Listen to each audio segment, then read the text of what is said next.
Азаттык демократиялык партиясынан кезектеги үгүткер Бени Ош облусунун Алай районунда болду. Азаттык партиясынын талапкерлери Исмаил Исаков, Медеткан Шеримкулов, Ахматбек Килдибеков, Бактыбек Калмаматов, Ибрагим Жунусов, Бөдөш Мамырова, Жылдызхан Жолдошова, Максат Кулуев жана башка партиянын мүчөлөрү эл менен жолугушууга келишип, жолугушуу мыкты деңгээлде өттү. Азаттык демократиялык партиясынын негизи Алайдан чыккан талапкер негиздеген.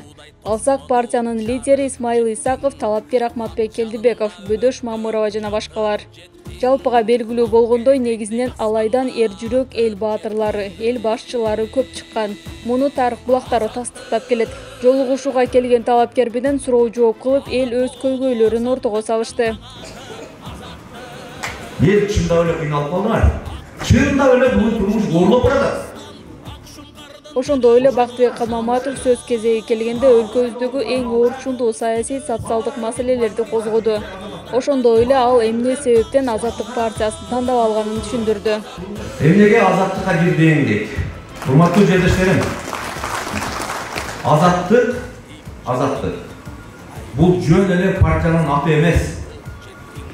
Бул ар бир кыргыз жаранын түйшөлткөн, ар бир кыргыз жараны көрөшө турган бүгүнкү учурдун талабы.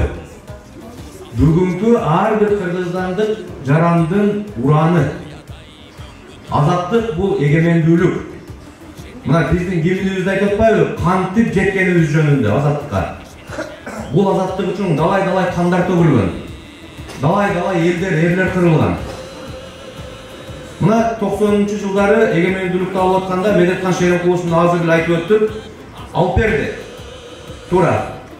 Biz ошол Советтер Союзунан бөлүнүп чыгып, өзүбүзчө эгемендүү болуп, колубузда кагазыбыз бар. Бирок Медеткан Шеримкуловдор алып берди дагы өздөрү кетти саясаттан. Ошол кагаз боюнча эле калды. Бүгүн мамлекеттин эгемендүүлүгү жок.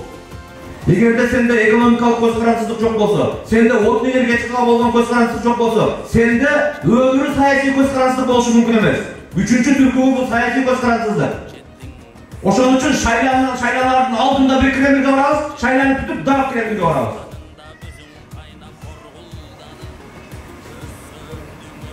Эгерде ушул 3 түркүбүдөн жок болгон болсо, бул өлкөнүн эмнеси эгемендүү? Гер, желек, кемир бул бар болгону жөн эле атрибуткалык белги. Мына ошол азаттык үчүн, мамлекетти эгемендикке жеткизүү үчүн мен азаттыкка кошулдум.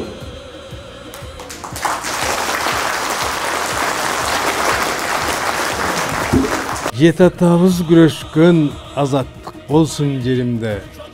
Жет өлчөп бир кескен азамат болсун элимде.